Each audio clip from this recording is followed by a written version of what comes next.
Welcome back po mga bossing sa vlog po natin.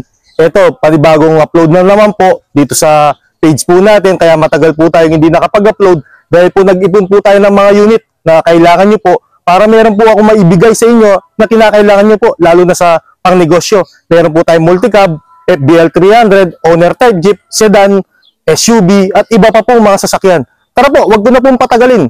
Papakita ko po isa-isa po ito. Ito mga bossing, meron po tayong sportibo.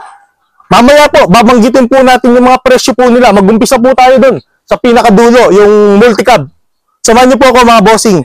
Meron din po tayong CRV na Gen 1. Meron po tayong GLI na big body. Meron po tayong Eagle Eye na Honda Civic Dimension. Eagle Eye po to. Top of the line po siya. Ito meron po tayong Hyundai Jets na matic transmission. Pare-pareho pong matic transmission yun, yung mga sedan natin. Ito, meron po tayong Vios. Mamaya po, babanggitin po natin bawat isa yung mga presyo po nila. Tara po, dito po tayo sa dulo. Ito po yung first unit natin, mga bossing. Multicab po na F60 engine, drop side body, 4x4 na manual transmission. Ayan mga bossing, nagkakalaga lang po ito ng 85,000. Negotiable price po. Ayan o, 4x4, may bull bar. Ito, pakita natin yung bull bar. Ayan, may stainless po tayo na grills, mga bossing. Tingnan nyo po. Ayan, ang ganda ng bull bar. Naka-stainless po yung sidings niya. Ito, drop side po siya. Medyo mataas po to. Pwede natin buksan to mga bossing. Maganda po yung paggagawa ng multicab na to. Ang halaga lang po niyan, 85,000 ha. Negotiable po. Kaya yung nangangailangan ng multicab, pasya lang po kayo dito sa Fernando, Pampanga. Tawagin nyo lang po ako sa number ko. Ito, pakita po natin itong owner type jeep mga bossing. Cavite type. Big tire. Ayan, ang makina naman po nitong owner type jeep, 1C mga bossing. Toyota po yan ha. 1C mga bossing. Ito, pakita mo. Ito, napakahaba. Naka-big tire po siya, semi-stainless, maganda dashboard. Meron pong upuan sa likod na napakaganda mga bossing. Naka-setup po siya. Meron po siyang top load na stainless po sa taas. Itong owner type jeep natin mga bossing, ang price po nito 135,000. Asking price po. Ayan, tawad lang po kayo dito sa akin ng personal. Sigurado, bibigyan ko po kayo ng malaking discount. Lalo na yung mga followers natin at subscriber sa YouTube channel ko mga bossing. Dito naman po tayo. Ang presyo nito mga bossing, yung FBL 300 natin na exit body, 500,000 mga bossing. Yan, napakamura po yan.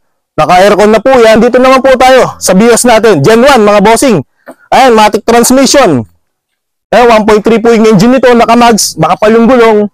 Naka-aircon. Ito, malamig po yung mga aircon ng mga sedan natin. Ang halaga po nito mga bossing, 250,000. Negotiable price yan. Tawag lang po kayo dito sa personal sa akin. Mag-usap po tayo. Pasya lang po kayo dito. Ito. Ganda po ng pintura nito. Sariwang-sariwa mga bossing. Dito naman po tayo mga bossing. Dito sa Hyundai Jets po natin na matic transmission. Ito, malamig din po yung aircon nito. Ang halaga po nito mga bossing, 175,000. Negotiable price. Naka-max na rin po. Dito naman po tayo mga bossing. Ito yung Honda Dimension natin na Eagle Eye. Mga bossing. Matic transmission yan. Yan, stock to. Sariwang-sariwa mga bossing. Naka-mags na po siya. Tapos yung mga gulong niya, halos 90% yung gulong po niya. Matic transmission to, cold aircon. Ang presyo po nito mga bossing, 235,000. Asking price lang po yan. Tawag lang po kayo mga bossing. Wala po kayong maya sa akin. Sa personal, tawarin niyo po yung mga unit ko. Wala pong problema dyan. Ito, lahat po ng mga unit po natin dyan, asking price po yan. Dito naman po tayo mga bossing sa Toyota GLI po natin. Ito, all power po yan, naka-mags.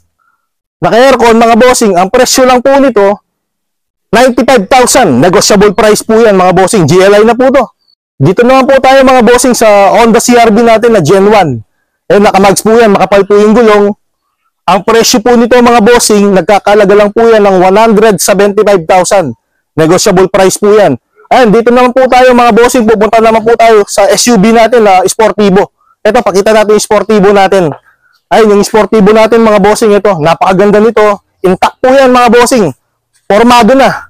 Ang halaga po nito mga bossing, 385,000 negotiable price. Malamig ang aircon, matic transmission. 8-seaters po siya mga bossing ito. Naka-mags na po. Maganda po yung gulong, intact po yan.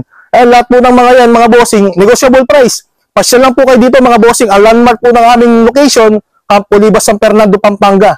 Ayun, lahat po ng mga viewers ko na sa FB page, YouTube channel ko. Ayun mga bossing, lahat po kayo nakapollow sa akin at subscriber ko. Lahat po kayo, may discount mga bossing. Ayun, saludo po ako sa mga OFW kong followers at subscriber. Maraming salamat sa inyo mga bossing sa laging pagsuporta nyo sa akin. Kung hindi dahil sa inyo, wala po ako dito. Salamat po mga bossing. Kaya nag-ipon ako ng unit ko para sa inyo po. Kaya ganyan po yung mga unit natin, iba-iba po, para lahat sa inyo po ito mga bossing. Hanggang dito lang po yung vlog po natin. Paalam po.